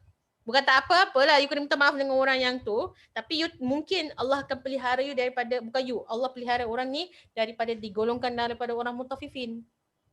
Tapi kalau orang yang betul-betul karakter dia mutafifin ni, dia punya pilihan dia untuk senantiasa menjadi orang yang suka menipu gitu. Yukhsirun. Yang memang nak yustawfun aja all the time. Faham bezanya? Sebab tu ayat ni dia sangat belah, tak nak cakap lagi dah. Memang very accurate lah. Ada orang tanya susah kalau tak sengaja dia maafkan lah, tak payah cerita. Ini memang ada intention tau. Memang ada pilihan dia sendiri yang dia nak buat macam tu. Maka Allah tanya, ala yazunnu ulaika annahum mab'utsun li yaumin azim. Kenapa dibangkitkan? Untuk hari kebangkitan. If you notice, ayat 4 dan 5 ni is actually a one sentence. Okay, tapi dipisahkan di tengah-tengah. I already explain this. There are some ayat is actually 2 ayat bersama satu. Ada ayat panjang yang boleh pendekkan. We talk about this. And yauma yaqumun nasu bi rabbil alamin. And waktu tu manusia semua akan dibangkitkan di hadapan Tuhan alamin, sekian alam. Okay. So now we tengok surah yang pertama, ayat yang pertama ni. Ayat yang pertama ni apa sebab turunnya, dia kata apa? An-Nasa'i dan Ibnu Majah meriwayatkan daripada sanad yang sahih. Okay. Imam An-Nasa'i dan Ibnu Majah ni adalah salah satu juga imam perawi hadis, right? Yang juga banyak meriwayatkan hadis sahih selain Imam Bukhari dan Muslim. Kita pernah share this because not everything Bukhari Muslim dia sempat walaupun Imam Bukhari dan Muslim mereka menghafal tau hadis-hadis tersebut, tapi dia tak sempat nak membukukan.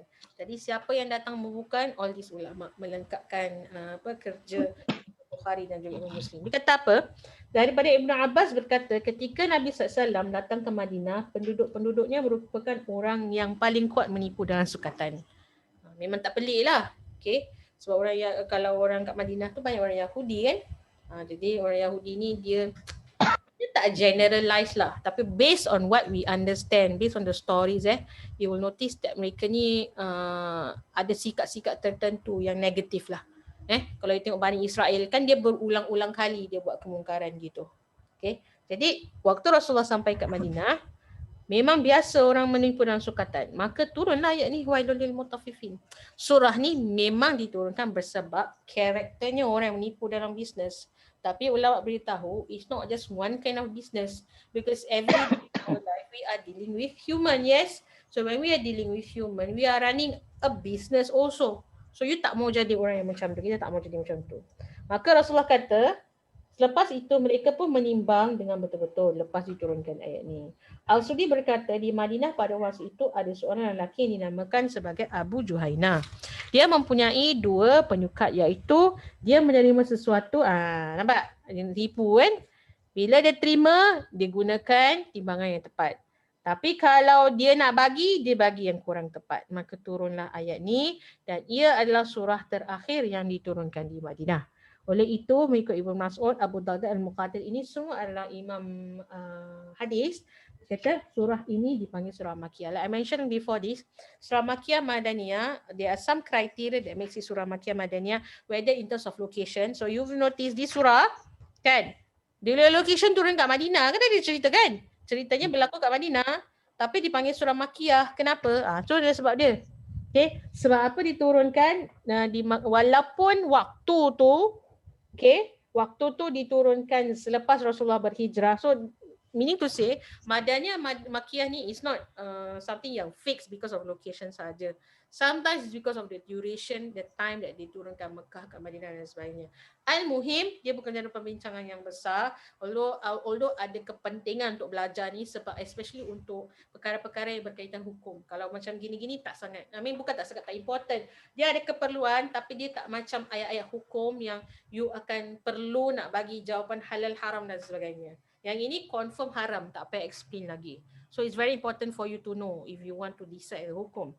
However, bila ulama kata walaupun surah ni surah diturunkan Madinah, tapi dipanggil kerana diturunkan dia kata dekat Mekah, maka dia kata ulama ni dia memberi pandangan yang surah ini adalah surah Makkiyah dan pendapat yang lain mengatakan surah ni surah yang pertama diturunkan di Madinah based on the reason kenapa diturunkan. Reason dia valid cuma the location lah, they have some issues here. Okay, so I don't see it as a major thing whether you want to fight ke nak be difficult about dia Makkiyah atau Madaniyah. Just take it how what it is. Okay, so and diriwayatkan oleh Rasulullah bahawa Rasulullah SAW datang ke Madinah dan penduduknya antara orang yang kuat menipu dalam sukatan, maka turun ayat ni. Selepas itu mereka pun menyukat dengan betul dan ini berdasarkan pendapat yang mengatakan surah ini adalah Madaniyah. Wallahu ta'ala alam. Okay, so either or we just find that apa yang mereka buat tu, the highlight is that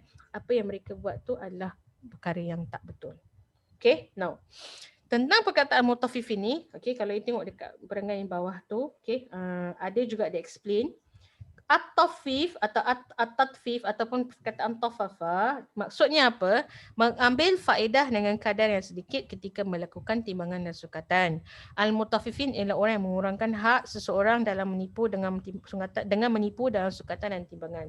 Ibnu Katsir telah berkata, penipuan dalam sukatan dan timbangan dilakukan sama ada dengan menambah sekiranya seseorang itu menerima daripada orang lain dan mengurangkannya sekiranya dia memberi kepada yang lain. Okey, maknanya apa?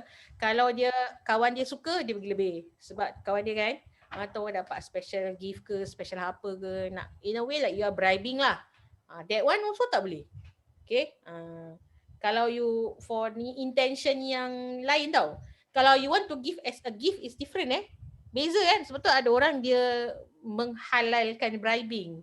Dia kata ala hadiah je kan. Sebab tu if you see lah, I don't know lah, I heard stories, I've never experienced this. Macam misalnya orang pergi, especially, I don't know whether you experience this or not, saya tak pernah experience. Macam you pergi Malaysia ke apa, kalau kena saman kan, dia kata apa, bagi duit kopi. Pada dia tu, dia terima sebab tu hadiah. Hadiah untuk dia. Tapi sebenarnya tu adalah bribing, itu adalah rasuah, betul tak? So, nampak rasuah tu macam bagi hadiah lah. Tapi intention dia tu salah.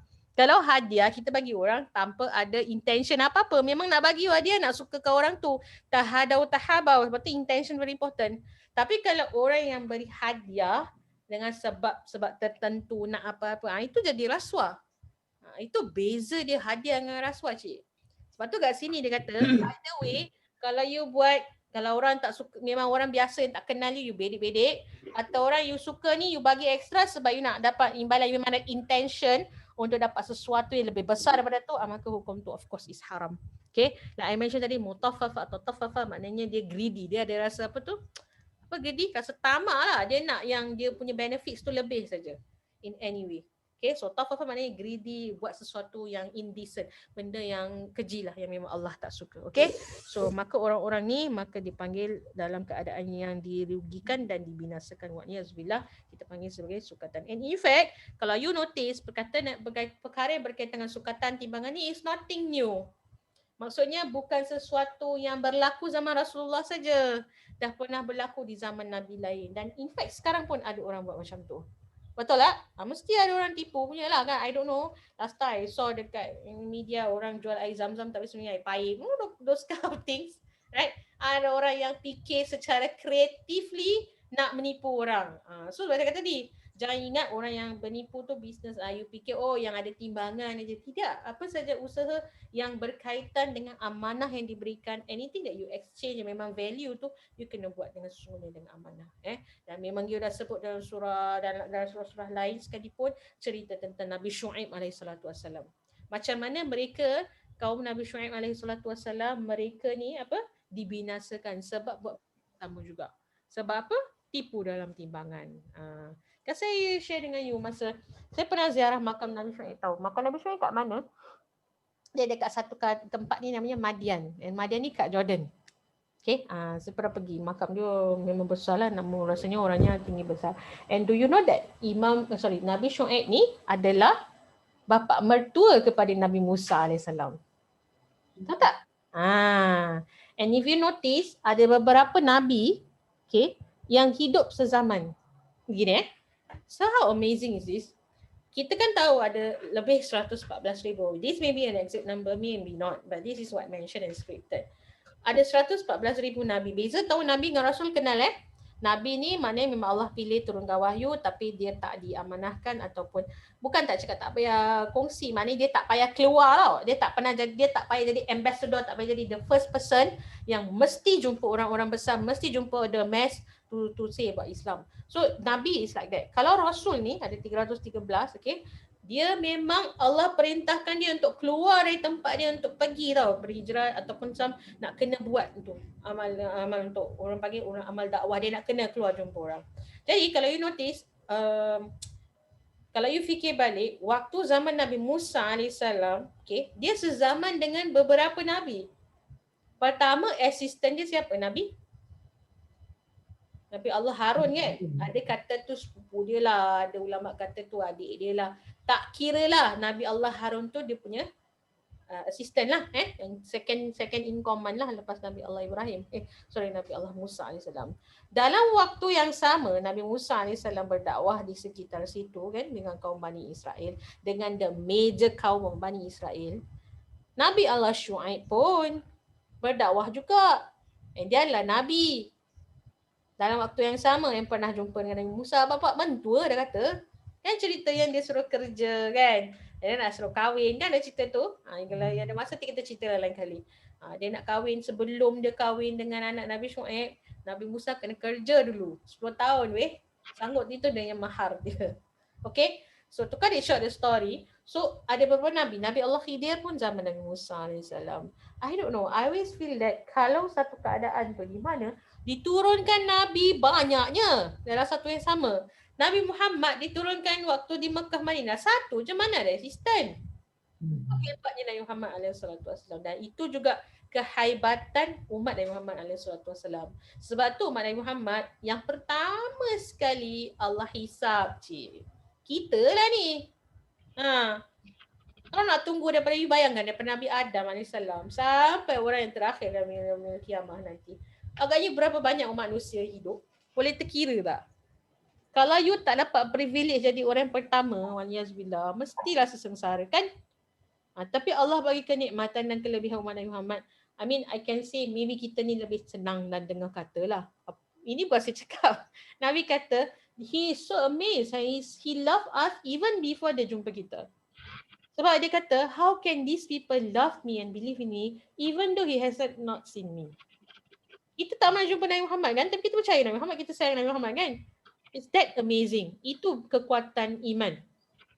Tapi these people yang dah Nabi turun banyak-banyaknya tapi tak mau juga, memang Allah turunkan azab dengan pantas Allah turunkan azab.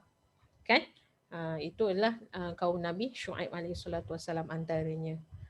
Pun sama, Kalau you pergi, kalau you baca sejarah, kalau dekat Jordan tu dia sempadan dengan Mesir, sempadan dengan Palestin. So it's around the area lah. So if you go, or if you walk around, you notice that Jordan dia dekat dengan sempadan. So selalu most of the prophet akan lalu that place lah.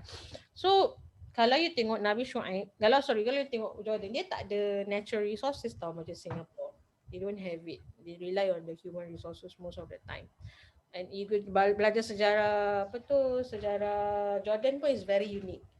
Kan the Sultan, the King of Jordan ni pun ada, dia buat keputusan, adalah cerita dia panjang. Mereka di short slipper macam ni. So bila Nabi Allah Shu'aib ni dekat Madian ni, Jordan ni saya cakap dia tak ada banyak benda yang boleh dia banyak desert lah. Banyak tanah yang tandus. Okay, you nak pergi from one area to another area, misalnya nak pergi Petra pun sampai 8-10 jam you kena move. You nak pergi dia punya perairan, kawasan perairan from the city, it takes about another 8 hours nak pergi Aqabah tu. So it's most of it is desert. So but Allah kurniakan kelebihan dekat satu tempat ni namanya Madian, memang tanahnya subur dan menghijau. Kalau you pergi, waktu saya pergilah, sekarang saya tak tahulah. Boleh kira-kira balik dah dekat 11 tahun sebenarnya saya tinggalkan Jordan, but it's still fresh in my mind. But those time you see around the area, that area memang Allah bless them with the ability to tanam tanaman, tumbuh-tumbuhan. Maknanya Allah bagi kelebihan. Dan Allah bagi kelebihan, kita jangan melebih-lebih lah. Jangan jadi orang yang tamak kan. Sebab tu orang Nabi Shu'aib, kaum Nabi Shu'aib waliyazubillah, dengan pantas Allah azab. Kita tak mau jadi orang yang mutafif. Kalau kaum Nabi Muhammad, kalau waliyazubillah mereka tegur golongan ni, Allah tak bagi azab yang terlalu serta-merta macam tu. Sebab kaum Nabi Shu'aib one time habis semua, waliyazubillah. Okay. Jadi cerita ni bukan satu benda yang baru, dah diceritakan dalam kaum-kaum yang lain, tapi dalam waktu yang sama dia menjadi satu peringatan untuk kita jangan buat benda yang sama. Sama saya kata tadi dari awal, jangan buat kesilapan yang sama. Kita belajar dari kesilapan orang lain, kita belajar daripada sikap mereka ni yang tak jujur, kita belajar sikap mereka yang menjadi sebab Allah murka dan Allah jadi Allah masukkan mereka dalam golongan orang-orang yang celaka. Waliyazbillah. Okay, so saya cuma nak akhiri dengan hadis daripada muka surat 110. You notice, you can you can read the rest, okay, but ni adalah satu Rasulullah SAW sebut dia kata apa, alright. So before Rasulullah SAW sampai di Madinah, mereka ni memang biasa melakukan perkara-perkara yang tak disukai Allah lah, ataupun benda-benda yang menipu, maksudnya cari idea je nak menipu kan. So Allah says, Rasulullah said kat sini, okay. So ada satu Rasulullah sebut dalam satu hadis yang kata khamsun bi khamsin ma naqasa qaumul ahdi illa sulat alaihim aduhum wa ma hakamu bi ghairi ma anzalallah illa fasha fil faqr. Ni memang Rasulullah marah sangat. 5 perkara dibalas dengan 5 perkara. Ada 5 things yang Allah akan balas, yang akan dibalas 5. Mana kaum yang mencabuli suatu perjanjian, nescaya mereka akan dikuasai oleh musuh mereka. Jika mereka menghukum, okay, dengan dasar hukum yang lain daripada apa yang diturunkan Allah, maksudnya apa? If you do this, immediately juga Allah akan bagi balasan yang setimpal. Okay, jadi kalau mereka ni buat benda yang tak disukai Allah, maka akan menjadi kemiskinan. Sebab tu orang yang banyak membuat makan rasuah, yang banyak negeri-negeri, tengoklah kalau yang memang tak melanggar perintah Allah, mereka melanggar sepatutnya, negeri dia akan jadi miskin. Sebab ni mention kat sini ni. Kalau you banyak menipu, kan tadi dia punya keyword hari ni adalah you banyak menipu dan tak jujur, maka keadaan orang-orang tu maka akan merebak kemiskinan di kalangan mereka. Dan jika berlaku kejahatan di kalangan mereka secara terang-terangan, waliyazubillah, maka akan berlaku kematian secara meluas. Oh ya Allah, teringat pula COVID-19 saya ni. So makanya kalau memang ada kemungkaran yang berleluasa, maka ini Allah akan bagi balasan. Dan seandainya mereka menipu sukatan, nescaya pertanian dan tumbuh-tumbuhan mereka akan tersekat dan mereka akan menghadapi zaman kemelesetan, dan apabila mereka enggan mengeluarkan zakat, mereka akan disekat daripada mendapat hujan. So ini adalah sesuatu yang memang Rasulullah SAW sebut, okay, berkemungkinan Allah akan bagi balasan yang tak diingini macam ni. So meaning to say, bukan satu orang buat semua dapat. Dia macam ni, kalau satu orang buat, kalau ramai orang buat dan sampai tak terbendung, tak ada orang nak betulkan, ditakuti Allah akan bagi azab yang semua orang kena. Saya baca satu artikel this morning, I baca like last week, sorry, about how COVID-19 affects some of the people, which is I find it's weird lah. Orang dekat yang kita kadang-kadang kita fikir orang yang western, from the western countries ni macam orang UK ke orang US ni, I mean we have this thought, they're quite educated in the sense kan, but diorang still practice discrimination. There's this one lady, dia Chinese tau, dia Cina. Yelah, orang tahu kan COVID-19 kan berasal daripada China, betul tak? So dia kata, to the extent, I don't know how these people think, bila dia nak keluar rumah, dia akan kena tindas, kena caci, kena maki, kena do something bad to her. In fact, dia kata nenek dia pun tak berani nak keluar. Sebab orang yang sekitar neighborhood dia atau sekitar keadaan dia tinggal tu akan cakap, ni kau orang punya pasal lah, kau orang Cina punya pasal ni, kau orang Cina ni membawa penyakit menyusahkan kita. No, that kind of thing. They blame the Chinese people walaupun orang tu tak ada kena mengena, but this is how dia sakiti orang lain, walhal benda tu bukan sesuatu yang tak adil, you know. So kerana apa, and because although it's originate from China, but not people yang from China yang tak ada kena mengena, no, that kind of thing. But kalau kerana dalam keadaan yang dhaif, tak ada ilmu, maka perkara ni boleh berlaku, right? So yes, so maka kalau kita nak sesuatu, kita tak mau Allah azab waliyazbillah dalam keadaan yang secara serentak, maka kita usahakan untuk menghalang daripada diri kita dan orang sekeliling kita, dan apa saja ilmu yang kita ada ni kita perpanjangkan. So, selalunya orang yang berbuat kemungkaran, antara sebab utama dia mungkin dia kurang ilmu. Kalau mungkin dia ada ilmu tapi dia pilih untuk buat, memang itu pilihan dia. Okay, jadi saya rasa hari ini kita akan wakaf di sini. Kita akan sambung insya-Allah untuk bahagian kedua dengan 3 daripada surah Al-Mutaffifin. Jadi hari ini kita bukan sekadar menerangkan tentang tafsir pada ayat surah Al-Mutaffifin, saya juga terangkan tentang macam mana kita gunakan ilmu Arabic language kita dah ada tu, kita nak tengok dalam ayat Quran ini. So like I said, this is not an official assignment, no, but what you can do, okay, for now I'm not going to give you this exercise yet, but for now what you can do is, as you read Quran daily, what you can do is try to identify the 1, 2, 3 rules, right, and also the jumlah ismiyah fa'iliyah dalam sentence, where is the mubtada, where is the khabar, get used to it, because mubtada khabar ni dia pecahan dia ada agak banyak sikit. Jadi 9 jenis, sebenarnya ada 5 jenis. So you kena get yourself familiar with it.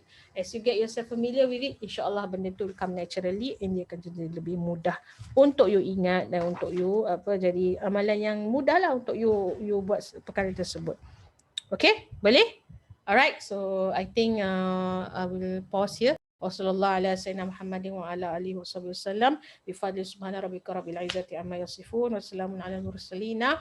Walhamdulillahi rabbil alamin. Ya Allah, semoga apa saja ilmu yang kita raih, apa saja ilmu yang kita dapat ni, supaya kita dapat jadi amalkan, jadi amalan, jadi amal soleh, sesuatu perkara yang kau pandang, dan kita dapat perpanjangkan dan sampaikan kepada saudara kita yang tak hadir insya-Allah. Ala hadhihi niyyah al-Fatihah. A'udzubillahi minasyaitonir rajim. Bismillahirrahmanirrahim. Alhamdulillahirabbil alamin arrahmanir rahim maliki yaumiddin iyyaka na'budu wa iyyaka nasta'in ihdinas siratal mustaqim siratal mustaqim siratal ladzina an'amta 'alaihim ghairil maghdubi 'alaihim waladdallin amin. Okay, assalamualaikum warahmatullahi taala wabarakatuh. Bye.